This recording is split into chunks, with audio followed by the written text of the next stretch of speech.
Hello once again, and welcome to another edition of the SaskAgToday.com Roundtable. I'm joined by the Chief Agricultural Editor for SaskAgToday.com, Kevin Hursh, as well as 620 CKRM Regina Agri-News Director, Ryan Young. I'm GX94 Yorkton Agriculture Director, Doug Falconer, and we're going to start things off this week talking about last weekend. There was some wild weather in Saskatchewan. Plow winds went through Canistino, caused a lot of damage. There was reports of tornadoes, hailstorms, all that sort of thing. Do you have any anecdotal evidence of all that, Kevin? Just what I've heard. The hailstorm that went through this country was just south of me, probably 10 days ago now, and I got a chance to actually cross over it and see the damage to crops in that swipe. But interesting, all the reports of the number of tornadoes that have hit Saskatchewan and the number of hail claims that the hail insurance companies are dealing with. And I guess it should come as no surprise with the humidity and the moisture and add heat that we're getting some violent weather, but and certainly news travels fast, especially the damage in Canistino.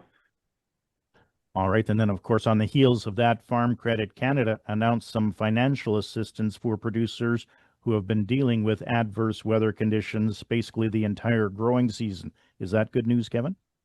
I'm a little jaded when it comes to announcements by financial institutions that, oh, we're here to help. Well, are you offering specific help, or is it just on anybody case by case basis? They're in the lending business, so pretty generic announcement. And oftentimes you'll see FCC when there is some stress in the farming community and some major event come out and remind everybody that they're there for producers. I would expect that they would be there for producers with good governance, lending provisions, no matter whether it was a big event or a small event or a personal event. So I didn't see anything specific in there for actual assistance. Just come and talk to us, and maybe we can revamp your lending situation to make it a little bit easier. But that should have been available anyway. All right. And of course, Ryan, you had a chance to speak with David Derwin from Ventum Financial in Winnipeg about the price of canola. And of course, we've been seeing some swings in that. Yeah, absolutely. He was saying that canola has been trading on the higher end recently, which a lot of farmers would be pleased to hear about.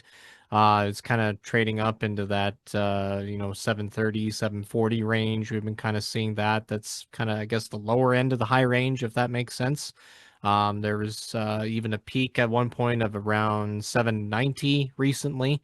So he's kind of expecting those trends to kind of continue. And I've even seen that with the cash prices where canola just goes up $11 and then it's down a little bit and then it regains most of the losses up another $10 like it was Friday morning, and then it ended on a strong note this afternoon up $1. So some positive trends for canola lately, and again, we'll see if that trend continues. It's kind of a little bit after the seasonal highs, and typically in May, June, and this month as well.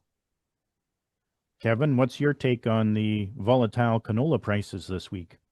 Well, it certainly is volatile with both up and down, but overall, it seems to be gradually gaining ground. It'll gain ground and lose some ground, but overall is still increasing a little bit, and giving producers a chance to clean out their bins ahead of harvest at a decent price, and also lock in a price for new crop production. And very tough market to know what is happening. And I know canola certainly looks far more attractive than wheat does, but with some of the things happening in the wheat market, a poor winter wheat harvest in the U.S. and troubles in both Ukraine and Russia. Ukraine situation is attacks on port facilities, for instance, that is giving a little bit of life to the wheat market as well. So interesting to see how this all develops in the weeks ahead. We had the Manitoba and Saskatchewan crop reports come out this week. I did an interview with James Fry from Manitoba Agriculture on the Manitoba side of things. He basically said producers in the northwest region of Manitoba were just happy to have some warm, dry weather to dry things up. There's been a lot of flooding in that area, a lot of excess moisture. And Ryan, I know you had a chance to speak with Davidson Ugioki for the Saskatchewan crop report, and I guess probably a little bit of the same on that side as well. Yeah, absolutely, especially on the east central side of the province and up in the northeast as well, where it's a similar situation with the flooding and excessive moisture conditions. A lot of producers are pretty happy about the warm weather that came by to help crops kind of catch up on development as well as the fields to dry up at the same time, and then finally get out to spray. Another interesting note when it comes to the crop report is just kind of the condition of multiple crops around the province. You look at the maps that the Ministry of Agriculture provides, and there is a lot of crops that are in good condition, but also even more crops that are in excellent condition. Whether that's barley, oats, or spring wheat, there's a lot of areas kind of in the west and northwestern parts, especially, that are rated in excellent condition. So it's a pretty positive thing to kind of see and read about lately, just given all the weather challenges that we've had over the last month or so.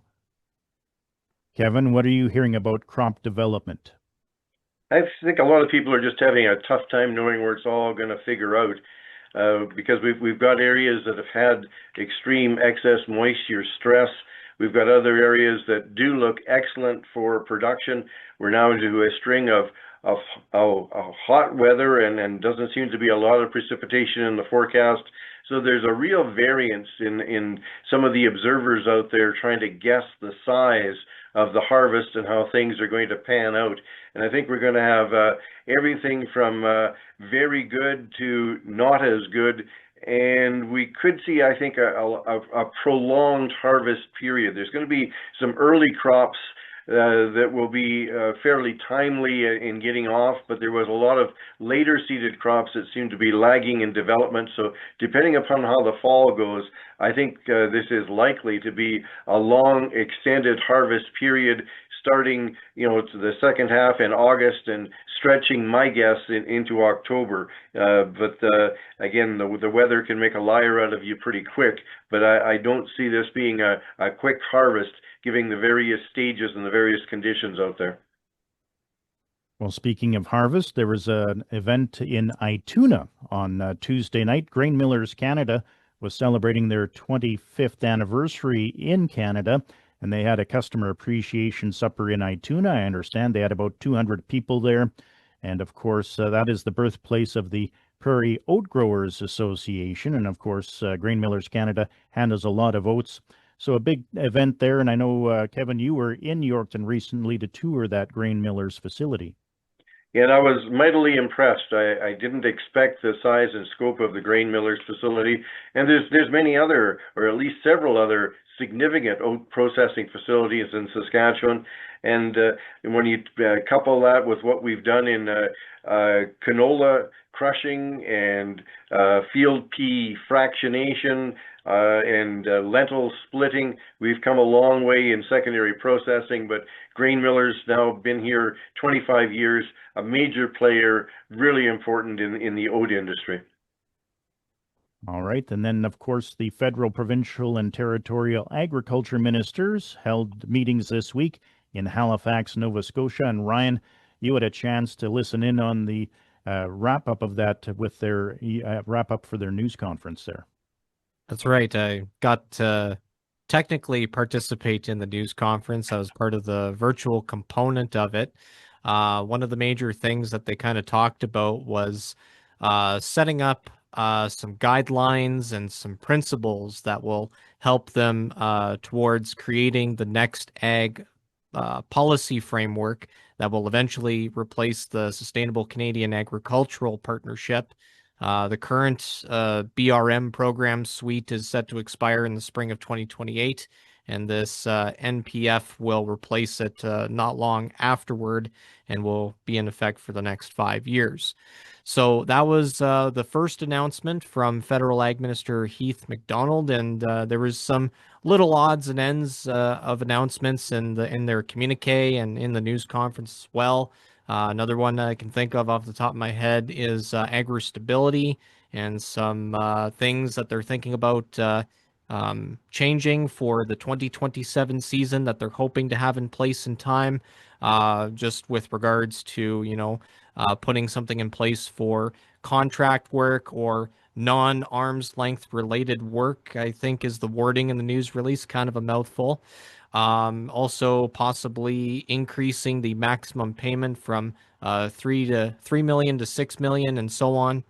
Another thing that was announced as well, kind of in a news release more so and brought up in the Q&A portion as well, is a memorandum of understanding that was signed between Saskatchewan and Ottawa that will essentially keep the Scott and Indian Head AAFC research sites going while they try to come up with some long-term solutions and how they're going to transition from those sites to possibly other sites, or maybe even the province taking over those sites, who knows.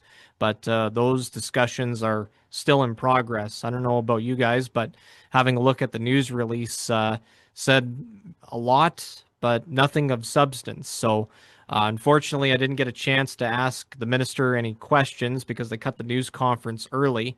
So I sent a series of questions to AAFC. I've waited to hear a response from them about, what some of these things might entail in terms of interim arrangements, how that's going to work with the research sites. Are they still going to be open past 1 year?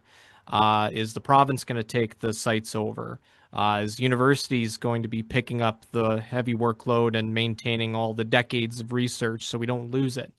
Those are the kinds of questions that I'm asking at Ag Canada there. So stay tuned for that. Kevin, what are your thoughts on the FPT meeting that wrapped up Friday in Halifax? Well, I think it's a good thing that the province of Saskatchewan and the federal government are talking about how to keep Indian Head and Scott open and functioning, but as Ryan indicated, not a lot of specifics on what that exactly means. But at least there's discussions, and they're both in alignment that maybe something can be done. As for the news release for the next policy framework per se, it's a bit of a word salad when you go through it. It's a lot of guiding principles as they go forward, but there were a few specifics. And as Ryan mentioned, right now, if you pay an employee, if you're a farm paying an employee, it's an eligible expense for your agri-stability calculation. If you're paying a family member, it is not an eligible expense. Or if you're paying a family member under contract for contract work, it's not an eligible expense. And I believe this was originally put in so that you couldn't pay a family member a whole bunch of money 1 year, and it's all on the family, so that you triggered an agri-stability claim. So they probably got some parameters around that, but that's one of the changes they're looking at, is to allow payments to family members to be an eligible expense under agri-stability. And then also looking at increasing the cap, the maximum payment under agri-stability. But there's also a few lines in the news release talking about having their officials prioritize long-term work on potential changes to BRM programs. So sounds like there is a possibility of some major structural changes. I think that would probably come mainly in agri-stability to a somewhat different type of program, but that looks like it's long range and no details on that and no assurance that that actually is going to come into effect. One other thing, and I don't think it necessarily happened at the Ag Ministers meeting, but was mentioned in their communique, is that there's proposals to change the rules on specified risk materials. And if you remember way back in the BSE days in the cattle industry, one of the rules was that a lot of tissue, spinal cord and brain and some other tissues had to be basically incinerated and not used for any other purpose. And Canada was really is at a big disadvantage. It costs us a lot of money to remove those materials and dispose of them rather than doing something useful with them. And now that we're at a negligible risk for BSE after all these years, finally they're looking at reducing the number of BSE specific risk materials that have to be disposed of. And that could really save the industry millions and millions of dollars a year. It saves the packing plant's costs, some of that should find its way back down to producers. So that's a change that hasn't received probably as much attention as it should have, and it's a proposal that's out there for public comment. I fully expect it to be implemented. Sounds good. And of course, we also heard this week that the Port of Churchill is shipping grain again for the first time in 6 weeks. It was scheduled, actually, I believe the first load was going out today. What's your reaction to that news, Kevin? Well, I've always wondered about the viability of the Port of Churchill. 6 years since it's moved any grain, and yes, it's moving grain, but nobody's saying exactly how much grain, and I think it might be pretty minor. I still have my doubts that Churchill will become anytime soon a significant grain export facility. But again, I hope to be proven wrong, but there's been a lot of years and a lot of people have tried to move grain economically through Churchill, and it really hasn't happened. All right. And finally, the three of us will be on a collision course for Langham for Ag in Motion next week. Anything particular you're looking forward to? You should go there with a purpose and things you want to look at. And there's a few things with my farmer hat on that I want to look at. But I find you take 10 steps and you run into somebody you'd like to talk to, or somebody that you know, so you don't even know what you're going to find out until you start touring around there. But there's some news conferences set up and some events that look forward to going to, and we should all eat our vitamins and be hydrated, because you can do a lot of walking at Ag in Motion. Ryan, I know you've spoken with Rob O'Connor, the show director. Looks like there's a lot to look forward to. Oh yeah, absolutely. A big part of Ag in Motion is the demonstrations that they put on for various pieces of equipment, drones even.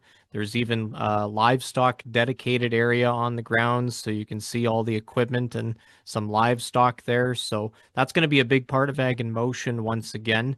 Sounds like there's also going to be a bigger international presence as well. This is kind of one of the angles that, kind of fascinates me the most, is the fact that they don't do much promotion outside of Western Canada. It's just the prairie provinces, and that's it. The fact that we've had, multiple delegations from countries like South Africa or India or parts of Europe that come here and they hear about it is truly a remarkable story. So I'd be curious to know kind of afterward, how many delegations were there, what they checked out, and so on. I'm looking forward to the weather as well. Kind of sounds like that the weather, knock on wood, is going to be cooperative. It's going to be in the mid to high 20s, sunshine. So looking forward to that. Working at the grounds there underneath the typical summer days. And just kind of planning out my 3 days there. Got some interviews set up with folks at Nutrien and Elmer's Manufacturing as well. I understand that they have some product launches as well. That's going to be another thing in Ag Motion. A lot of companies that use this event to showcase their new products and let people kind of try it out for themselves to see how it works. And it's going to be a good event. I'm excited for it. Doug, what are you looking forward the most? Oh, the great food that they have there. So that'll be something to look forward to as well. So. Well, on that note, that'll be this week's edition of the SaskAgToday.com Roundtable. On behalf of 620 CKRM Regina Agri-News Director Ryan Young and the Chief Agricultural Editor for SaskAgToday.com, Kevin Hursh, I'm GX94 Yorkton Agriculture Director Doug Falconer, saying so long until next time.